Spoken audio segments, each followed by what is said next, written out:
Bien, vamos a empezar. Ricardo, está con nosotros David Vesta, exministro de Economía. ¿Cómo estás, David? Buenas noches. ¿Cómo está? Muy buenas noches. Don David, durante todo este fin de semana se ha hablado mucho de recesión, luego del anuncio que hiciera el ministro de Economía en el Parlamento, la aprobación del crédito suplementario, pero se ha dicho que esta es una recesión leve. El primer ministro ha indicado que el próximo año saldremos de esta situación. ¿Qué es recesión? Bueno, la recesión en términos generales implica una caída continua en las tasas de crecimiento económico. ¿De acuerdo? Hay diferentes aproximaciones, si estamos ya entrando al tema técnico, si se quiere decir así, en términos de periodos consecutivos de caída. Algunos dicen que tienen que ser 2 periodos, otros dicen que no solamente basta ver la caída del PBI, sino también hay que ver cómo se está desempeñando la inversión privada, si está cayendo también, si está cayendo el empleo. Entonces, dependiendo de qué variables y qué periodo se considere, pues uno puede definir si está o no está. Entonces, esto lo comento porque ha sido gran parte del debate desde mediados de años hasta ahora. Nadie se ponía, digamos, de acuerdo específicamente en cuanto al término, pero lo que sí era evidente, y yo creo que la población lo sentía, era que las condiciones económicas se iban deteriorando, ¿no? Y el problema es que podrían seguir deteriorando. Esas son un poco las expectativas que existen actualmente, ¿no? Y para clarificar, ¿la recesión tendría que ver con algún factor específico? Puede ser con el empleo, el subempleo, que es una de las formas que también la gente siente como que se está afectando, ¿no? O sea, si no hay inflación, ¿cómo va el tema del empleo? Porque eventualmente también está vinculado con la inversión, o sea, tiene que ser privada básicamente. Totalmente. Mira, el problema, a ver, cuando uno quiere ver el problema que estamos experimentando, hay que tratar de identificar las causas, ¿no? ¿Qué cosa ha generado esta situación? Entonces, gran parte es heredada, ¿de acuerdo? Hay que entender. Hay una herencia que viene quizás bastante más atrás, 5, 6, 7 años probablemente, en que los diferentes gobiernos se olvidaron de crecer, de plantear reformas económicas y nos dedicamos básicamente a una confrontación y polarización en lo político. ¿Lo que llamaban piloto automático? El piloto automático se acabó justamente porque, claro, el piloto automático funciona, digamos, cuando las condiciones más o menos están bien para que pueda funcionar sin problema. Pero cuando empiezan a haber cambios de presidente de manera continua, cierres del Congreso, vacancias, expresidentes en la cárcel, casos de corrupción, entonces todo el foco se empieza a dirigir en ese ámbito, el ámbito institucional empieza a flaquear y las perspectivas o expectativas de inversión también se reducen. Entonces esa es la parte que se hereda de hace años. Luego, también para el sector privado, el fenómeno Castillo fue también un golpe fuerte porque tenía una visión, digo, bastante alejada de lo que significa promover la inversión privada. Entonces todo eso se le ha dado. El año se inicia con todos los problemas de conflicto social, ya hablando de esta gestión, conflicto social, Yaku, fenómeno del niño costero. Entonces, ahí hay una caída también de expectativas porque creo que la gente, la población, los agentes económicos esperaban algo más, ¿no? Sí. De actitud frente a esta situación. Entonces, esto es lo que hoy creo que tiene golpeadas las decisiones para generar ese empleo que mencionaba Maite, ¿no? Claro, ahora, no sé, Ricardo, se está hablando mucho de la pérdida de confianza. Esta situación de crisis continua que ha descrito, que es como que estar en un constante bamboleo, no da certeza a quien quiere venir a invertir al Perú y casi como que va a estar atrapado por las condiciones y ya después para salir va a ser muy difícil, ¿no? Totalmente. Entonces, yo les comentaba, ¿no?, que tienes todo el tema de las restricciones institucionales. Este Ejecutivo tiene que bailar bajo esta pista de baile que se mueve, cambia, no sabes, ¿no? Entonces, y lo primero, si tú quieres tratar de enfrentar las circunstancias tal cual están, tú requieres tener un equipo cohesionado y comprometido con combatir la recesión o combatir el escenario económico delicado que tenemos. Y este no es un tema que solamente depende del ministro de Economía. El ministro de Economía, yo creo que le pone mucho empeño, trabaja, permanentemente informa, creo que es el ministro que más informa, ¿no? Y claro, la economía al final depende también de los otros sectores productivos. Así es. Entonces, a los otros sectores productivos no se le escucha hablar de ello. Entonces, por ejemplo, si hoy el ministro de Economía habla, tengo un paquete importante para impulsar la minería, excelente, pero ¿dónde está el ministro de Minería que debería estar al lado empujando el tema y diciendo yo lo voy a apoyar al ministro de tal o tal manera? Entonces, esa parte no se termina de ver, yo creo que hay que hacerlo más visible y yo creo que sí. El tema de fondo hoy en la agenda de la gente es la economía, la recesión, etcétera. La presidenta y el presidente del Consejo de Ministros tiene que hablar más del tema y apoyar justamente y cohesionar al equipo. Eso yo creo que está faltando. Ahora, se habló también de un electroshock, de estos 1.500 millones de dólares, de soles, que forman parte de los 5.000 del crédito suplementario para justamente lograr esa reactivación económica. Sí. ¿Esto puede justamente ir de la mano con lo que usted pide, esa confianza? Yo creo que es una parte, ¿no? Más que un electroshock, esto en la circunstancia actual es una pila Rayovac, no sé si te acuerdas, es una cosa muy pequeña. Chiquita, sí, AAA probablemente, ¿no? Entonces, es interesante, importante para tratar de cerrar algunos cabos sueltos que están quedando a final del año, pero yo creo que falta ese shock de confianza, ¿no? Ese electroshock de confianza, utilizar lo que has dicho.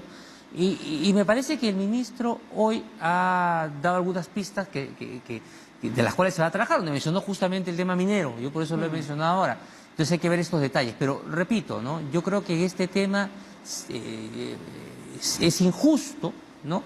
Estar dándole duro y agarrar de piñata al ministro, que al final es el único de Economía, que es el único que está saliendo a hablar. Yo creo que se requiere que todos los sectores que tienen que hacer su chamba y que están, digamos, ahí bajo una responsabilidad, empiecen a alinearse en modo antirrecesión, si se quiere llamar así.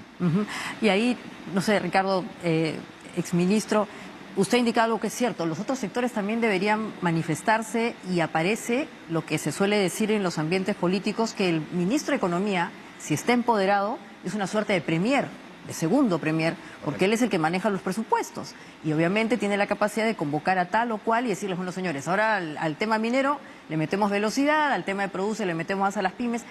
¿Usted cree que este ministro lamentablemente no ha tenido ese peso, digamos, político? Es un buen tecnócrata, pero no es un tecnopol, digamos, puro y duro.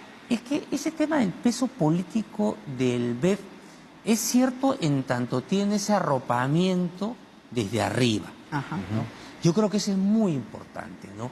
Que el resto del gabinete sienta que efectivamente sus jefes reales, inmediatos, que es el presidente y la PCM, realmente están detrás, arriándolos, vamos a utilizar la palabra, para que las cosas funcionen.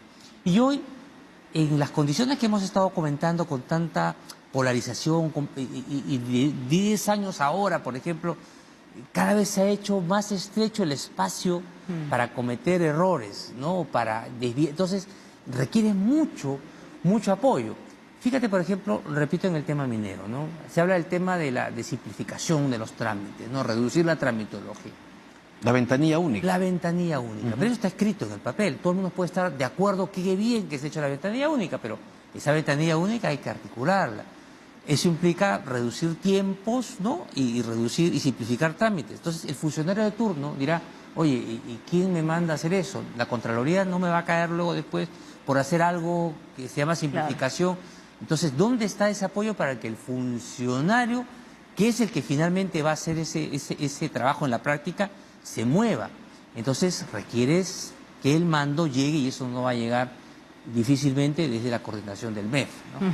Ahora, la presencia que hemos estado viendo de la presidenta en el exterior, de los ministros que estuvieron en Canadá, en los Estados Unidos, ahora se preparan para Australia, que es el cónclave más importante de minería que se viene en Sydney. ¿Eso cuánto va a abrir justamente esa posibilidad, ese electroshock de confianza? Yo creo que es importante. Yo creo que intentar convencer al inversionista, digamos, de que el país tiene mucho potencial. Pero claro, hay que empezar a acercar la realidad al potencial. Así es. Entonces, el inversionista en el extranjero está bastante informado de las cosas que están sucediendo acá, de los problemas. Saben, si todo el mundo dice que hay recesión, allá también saben que hay recesión. Entonces, yo creo que el tema del potencial que tiene el Perú es clarísimo, ¿no? El problema yo creo que está en convencernos a nosotros mismos de que somos capaces de aproximarnos a ese potencial de país minero, en este caso, que tenemos, ¿no? Y esas son las expectativas. Y eso nos lleva al tema político otra vez, ¿no es cierto? Hasta hace, no sé, 5 años o 10 años, este análisis de las cuerdas separadas era pues lo que nos salvaba, pero hoy día, mientras haya crisis política, va a ser muy difícil que, por ejemplo, pues el ministro de Economía, los otros sectores se concentren en lo importante. ¿De qué manera se puede revertir esa situación? Yo creo que, a ver, cuando se aproxima una crisis, y aparentemente esta es una crisis que va tomando cuerpo. Porque los años que vienen van a ser lo mismo, o sea, hay un equilibrio perverso ahí y no se va a mover jugamos efectivamente. Si seguimos postergando las decisiones que se tienen que tomar, cada vez va a ser peor. Yo creo que quizás, a ver, lo que debiera aprovecharse es justamente convocar al consenso necesario, dada la crisis existente, para avanzarse en esas reformas necesarias con un Congreso que no ha tenido mucho apetito por hacerlo, ¿no? Entonces, quizás se puede aprovechar ese sentido de urgencia hoy para empezar a movilizar fuerzas y consensos. ¿Quién sabe, no, si esta crisis justamente puede ser el punto de partida, y eso hay que apuntar para empezar a hacer cosas, ¿no? Ahora, un tema que también tiene que ver y va a ir de la mano es el del presupuesto general de la República para el próximo año, que tiene una orientación social pero también descentralista, según se ha explicado. ¿Ello cuánto puede contribuir? Bueno, tiene un impacto, digamos. A ver, el presupuesto público tiene dos elementos que son, creo yo, claves, ¿no?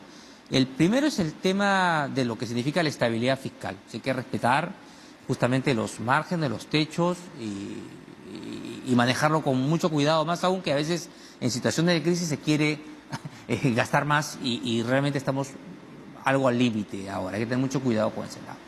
Por otro, tiene que ver con el tema de cómo asignar correctamente en determinados segmentos. Y ahí también tenemos, lamentablemente, Ricardo, un problema estructural, ¿no?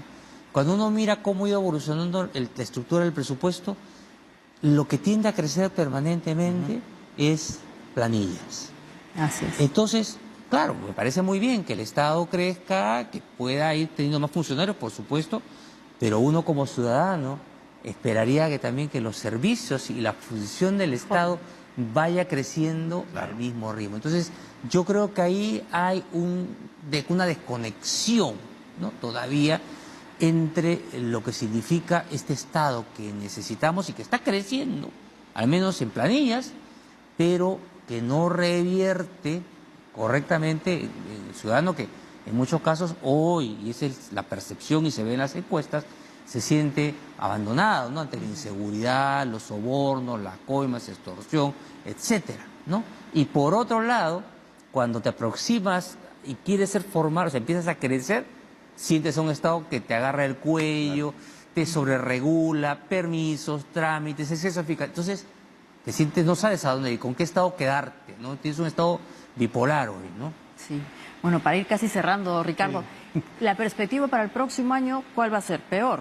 No, O sea, hay que pensar en positivo. Pero, a ver, vamos a ver. ¿Qué debe ocurrir para que sea positivo? Yo creo que tiene que haber justamente este shock que convenza al sector privado de que las cosas pueden mejorar hacia adelante. Y desde mi punto de vista, ese shock depende en gran medida de que se empiece a retomar la agenda de productividad. Por ejemplo, hay cosas que yo creo que no va a haber oposición política. Por ejemplo, ¿quién no quiere que haya un mayor ambiente de negocios, sobre todo para la pequeña y microempresa, mediana empresa, donde se le aligeren los trámites, tenga un poquito más de sentido respecto a la realidad, ¿no?, en cuanto a lo que se le exige para ser formal? Son cosas que se podrían avanzar. Yo creo que en el tema laboral, de cargas laborales, para ese segmento sobre todo, no para la gran empresa, ellos no lo necesitan, para ese segmento que no tiene posibilidad, digamos, de pagarle todos sus derechos laborales a un trabajador, porque no están en condiciones con la justa vida. Hay que buscar esquemas, ¿no?, también que aligeren justamente esa carga. Entonces, yo creo que por ahí está el espacio. Minería, por ejemplo, hacer viable el tema de la ventanilla única que estábamos comentando. Yo creo que este tipo de cosas, con decisión bien transmitidas de arriba abajo, pueden empezar a ayudar. Son esas las medidas que se necesitan, ¿no? Claro, uno diría, oye, ¿y el gasto de la transferencia del bono? Yo creo que eso ha ido perdiendo peso con el tiempo y adicionalmente los límites fiscales cada vez son más acuciantes. Hay que tener mucho cuidado con eso. Muy bien, bueno, agradecerte por haber estado con nosotros, exministro. Sí, con la experiencia que tiene además. Muchísimas gracias, Ricardo y Maite, por la Y el invitación. optimismo, ¿eh? Eso, Bueno, sobre todo. hay que mirar siempre el vaso medio lleno. Tal cual. Bueno, O medio vacío, no sé cómo es, pero bueno, hay que mirar el vaso lleno. con optimismo en todo caso. Bueno, y realismo. Y bueno, ahora vamos a irnos antes del corte a ver una imagen histórica, Ricardo. Vamos a ver cómo era el fenómeno del Niño en Piura en el año 1983. Ojalá que no veamos esto pronto. Y que fue una de las épocas más duras que vivió Piura en el norte del país justamente con el fenómeno del Niño. Así es, ahí están esas imágenes, como digo, ojalá que no pase lo mismo, esperemos, ¿no? Afectando asentamientos humanos. Muy bien, son las zonas de peligro. Y al volver vamos a regresar con qué, Ricardo. Sobre un tema muy importante que significa lo que se está trabajando en la Semana de la Inclusión Social. Así es, pobreza e inclusión social. Así que ya volvemos desde Diálogo Abierto.